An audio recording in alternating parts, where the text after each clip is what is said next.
My boyfriend said you can't just break up with me after 2 years, but after he trashed my book and my career, I told him to take his mediocre stick out of his mediocre ass and be on his mediocre way. So I need the opinion of people not attached to me or him, but my boyfriend got mad at me Sunday and he's been ignoring me since, so I feel like maybe I'm in the wrong here. So me, 35F, and my boyfriend, 35M, have known each other for 10 years and dated for 2. He knows how much I like writing books. I self-published a kid's book last month and he's been really quiet about it. This past weekend at my family cookout my father mentioned the book and how proud he is of me, but my boyfriend walked inside saying he was grabbing our drinks. At the end of the day my parents offered me some money to go to a book convention, and my boyfriend just very loudly scoffed at that. On the way home I asked what his deal was and he said that his job, he's a back-end software engineer, will provide for us and he will let me have my fun as a creative for now, but I eventually have to grow up. I laughed because I just kind of assumed he was joking. He of course was upset. I laughed and told me my meaningless book was objectively illustrated poetry. I shut down and he then was upset that I was acting mad, so I changed the subject. He continued to make my book a topic by jokingly saying my glorified illustrated poetry shows my middle child syndrome, or that I must crave mediocre attention from people. I shrugged and replied, hey, if you think you're mediocre, okay. And moved on. He texted me the next morning saying I tore him down and was being a bully and he was kidding with me, and he hasn't at all responded to me since. I am away on a planned work trip and now I am overthinking it. Maybe was I the jerk for making that joke? Update, 3 days later. I'm going to refer to my boyfriend as Chris from now on. Hey y'all, I had to post this because what a time to be alive, but I broke up with Chris a few hours ago. Boy howdy. He had ignored me for a full day and I hadn't reached out to him because I was honestly fed up with his attitude. We've been together for 2 years and I never have seen him act this way. I flip-flopped between maybe he was having a bad day or something was going on and he transferred his negative energy onto my book, but no, he's just a soggy moldy baby carrot that didn't think I had dreams of my own or I would throw it away for him. Our mutual friends have told me that he had basically told them that I rubbed my success in his face and made him feel like a simp just following his girlfriend around, being ignored when he has a successful business and has the higher paying job. He texted the day after his silent treatment that me not reaching out to him was a sign that I don't love him, and went on to say that I love my book more than I love him because I neglected him while working on it, and then that I didn't praise him at the party as my biggest supporter. The rest of his paragraphs, very long texts, went on to talk about that he had this whole plan that he would marry me and we would be engaged this year. But then you started not listening to me to drop things and focus on us, our lives and the future by taking up hobbies, and that my therapist poisoned me against him. I was diagnosed with depression this year and therapy has helped a lot. It hurt because I felt immediately like all I do is just rubbish to him. How the heck can you say that? I loved him so much because he was someone I thought I would be with forever. Guess not. I got angry and was texting him to ask, what makes you think I don't love you? I'd do anything for you. And just as I hit send, his new message popped up and it said, you wrote your book and you got your party. I assume now that I can finally have my girlfriend back, we can have a talk. I don't think you understand how I want our marriage to be, so I want to make things clear. But then he responded to my message, are you kidding me? If you're not going to prioritize me over a book no one but you cares about, why am I even staying with you? I can go find a woman who supports her man and wants his career and dreams to be successful. So I said alright, go find her. We clearly don't work. Best of luck. Him, wait, are you breaking up with me? Me, what do you want me to do? You've made it clear I am not what you want anymore. Him, you can't just break up with me. Me, Chris, please. Him, you can't just make that decision for me. You can't break us up like this. It's been 2 years. Me, 2 years in which one thing I wanted to do, one thing I was proud to have done, and you needed to shit on it. You've been so sour about it and I don't get it. So get your better woman. Him, but you can't just break up with me. We have to talk. He calls. I decline. Him, pick up. You are being ridiculous. He shows up at my door and the second I opened it trying to push in, but I hadn't left the chain lock on. He was screaming at me. He said I can't break up with him. It's been 2 years. How do I think it will go for me to try dating again after passing the expiration date for children? That's when I asked him to leave or I would call the police. And he said he will never forgive me for this book as it's ruined me as a person, and for some reasons I said, Chris, take your mediocre stick out of your mediocre ass and be on your mediocre way. And then I called my parents to tell them what happened. My mom is over now plying me with a mixed drink and she's been making fun of the repeated, you can't break up with me, line as he said many times in text and bunch in person. She said she was proud because I am usually quite passive and she didn't like him bulldozing over me, and when I asked her what she meant she brought up a lot of things I never really thought about. Chris would shoot me down a lot and I honestly thought I was compromising for our relationship, but it seems to some that I was just letting him speak for me a lot. 2 years. It feels like a blip and a lifetime at the same time. It's hitting me that it's over and my mom is staying over with me. But I have many what the hells to deal with, just not tonight. Small update, the next day, holy hell, this blew up. I am usually a Reddit lurker on anonymous mode, so I was overwhelmed in the best way to see all this live and support. It made me cry. Good years, I promise. I cried most of my bitter ones a bit last night on my mom's shoulder. She was right, I don't miss him but the version of him I thought he was. And so I choose to look forward. Mom and I stayed up and read comments together. She's not a Reddit gal but loved all your messages and says she's happy to be the Reddit mom lol. Mom made breakfast this morning and we were eating when there was knock at the door. My mom held a hand up to halt me and got up herself to go to the door and ask who it was. Then I heard her say you have 15 seconds to leave or you're going to be made to leave. I got up to see mom shouting through the still locked door peeking through my peephole. There was someone on the other side talking back to her but she just kept steadily counting down. By the time she got to 6, she had put her shoes on and was holding my broom. I'm not stupid, I knew it was him even then but then my phone went off, and I didn't reply. It was him again. He left flowers and an apology card, along with a stuffed owl bear. Mom asked me if I wanted to read the card and I said I did. It basically was a long-winded apology admitting he was being a jerk but work has him stressed and he underappreciated me in general and it all came out in a nasty way. He's so sorry. He should have given me space and respected me more and will never do it again. He didn't sleep last night feeling so much regret over what he did and will do better. To please call. That he misses me and let's not throw away 2 good years of foundation away over a stupid fight. I handed it to my mother who read it, snorting and chuckling yeah I bet to herself and then stood up and went to the kitchen returning with a trash bag and my cell phone. What's the play, coach? She asked and just to freak her out I took the phone and pretend to call the pizza shop. Yes Domino's, we need a pizza, yes, I'm breaking up with my ex and we need to toss his shit out. All that to say it's now evening? The sun is lower and my neighbors are watching my house as I am in my parents' pool in their backyard drinking margaritas with my sister and brother. Mom tells the story to all of them over and over. I had texted him. Chris, we are done. All of the things you left at my place are in garbage bags on the porch. The neighbors have their camera pointed at the house so please just take your stuff and go. Don't knock. I am not in. If it's all there on Monday, it goes with the rest of the garbage to the curb. He replied asking if not home, where was I? But I won't be giving energy to this. I will spend the weekend with my family and I feel so lucky to have them. I've decided that I will go for another book. For those asking for links to this book already out, sorry, but when Mom and I read the comments she said, don't you dare put your name out there. They all seem lovely, but you don't know what others will do and I feel like if I did, it would be like opening the door to Chris like I did last night. You were right, that was dangerous.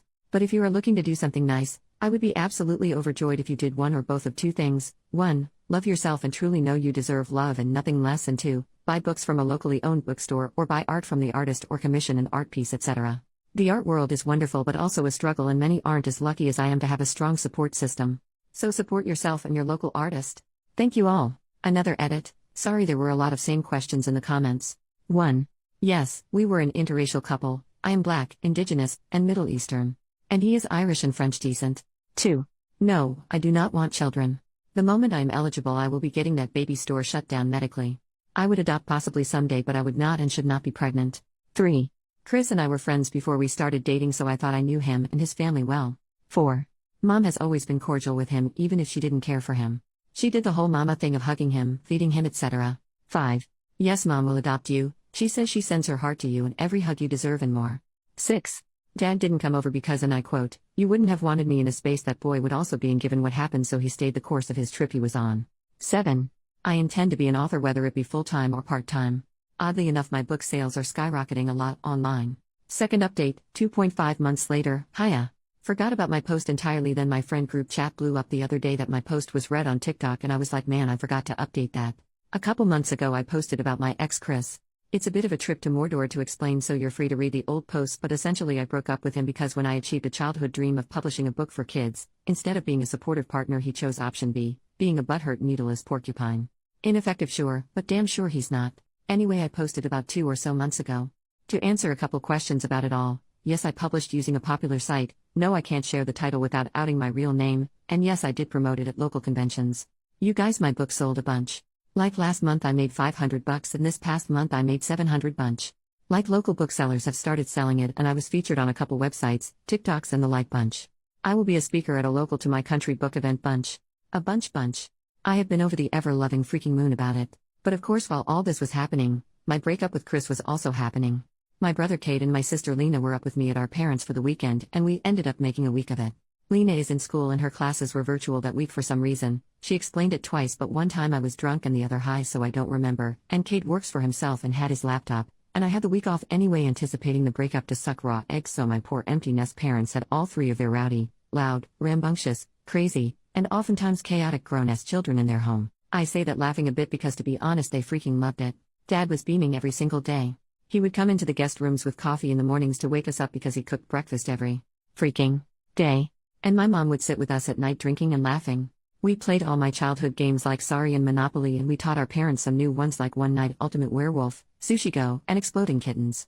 The last of the nights we all were drunk as shit and we played Cards Against Humanity. My siblings and I played Truth or Drink damn near every night. It was the retreat I needed to sort of check out from my real life, but sadly, it didn't last forever. Dad took me home at the end of that next weekend. He wasn't about to let me be in the house unprotected, so my brother offered to stay a week at mine as well. Dad and brother checked the whole property before even letting me leave the car. Dad snapped his fingers and said I half wanted him to be stupid enough to be here before leaving. I did note that the house looked a bit different than I remembered leaving it, but it was small stuff. Like a cup in the sink when I swore Mom had done the dishes when we left, or the blanket being over the loves eat rather than my recliner, but the real red flag my dumbass ignored is oh well, was that my bed was made. I do not ever make the bed. I just don't. Chris was military, so he does it every freaking day. I should have put the pieces together then, but I didn't. Bro and I stayed up all night playing on my PS5 until about 2 a.m. when a key was clearly heard unlocking my front door. In walks Chris. Hammered.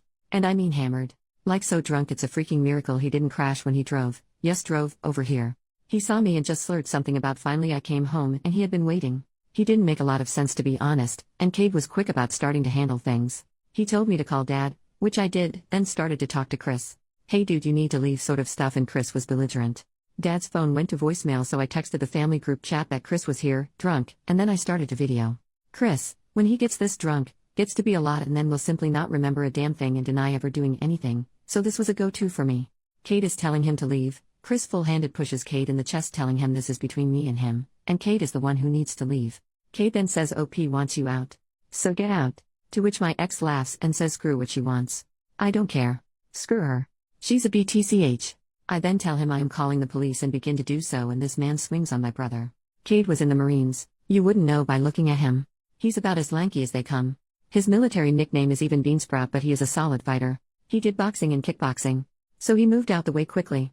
The problem with swinging on a guy like Cade when you're a drunk guy like Chris is, there's little chance you can hurt said guy. Chris swing, missed, and stumbled, falling into my coffee table head first.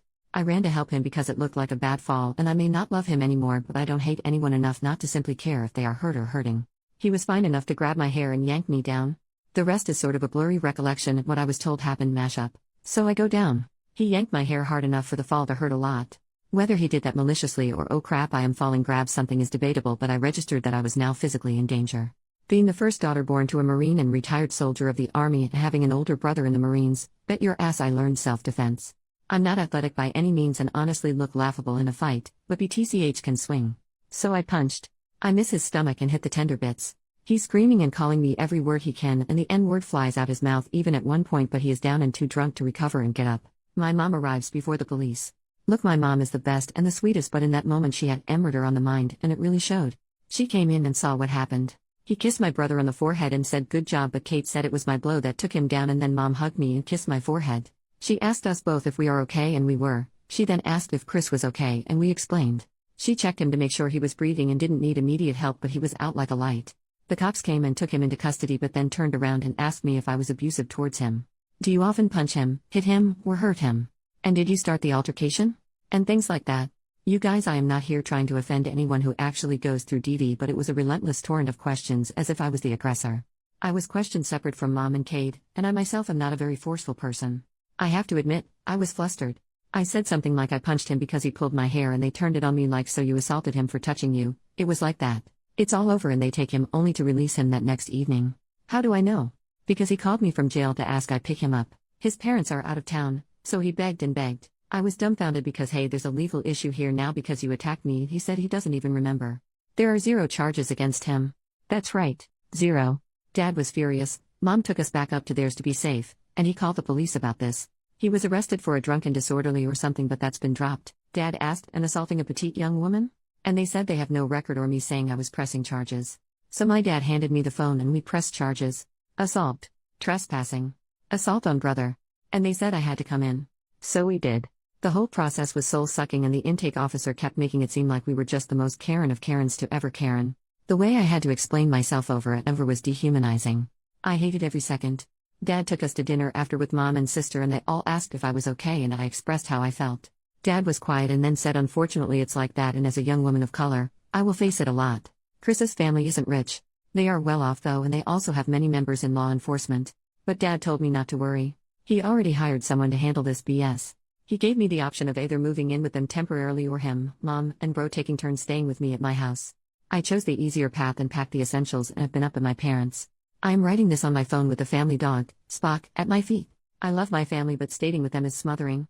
Sister had to go to get ready for the new semester, but brother has been up there with us, plus mom and dad and my other mom, my brother's bio mother, we are all very close, has been staying over as well. They are all hovering and doting and protective, and by all things holy, I feel almost infantilized. Don't get me wrong, I know how lucky I am. I have so many people who love me, who want to take care of and protect me, but Jesus, someone unalive me, lol. They arrested Chris again, but the court date was moved, so it's now next week. I guess I will update then. Final update, 1.5 months later, sorry for not updating sooner. I'm still trying to settle back in with my parents. Chris is out on bail, his parents hired some big bad lawyer. Court took forever. I will skip over most of the BS, but it was a lot of sworn statements, reports, going through old texts, the works. My attorney finally was able to piece together proof of Chris slowly growing emotionally, then physically abusive. While I tried to record him getting physical with us, my camera skills aren't great, so I hadn't gotten much on camera, especially after he grabbed me. But his texts, the audio from the attack, the fact that he refused to leave and physically hurt me made the case domestic violence. By the rules, the court has in place a protective order, so he isn't legally permitted near me anymore or to contact me in any way. That said, if they charge him in the end, he could serve time, but not much, or, what my attorney says he is trying to do, he can push for court-mandated counseling and a fine.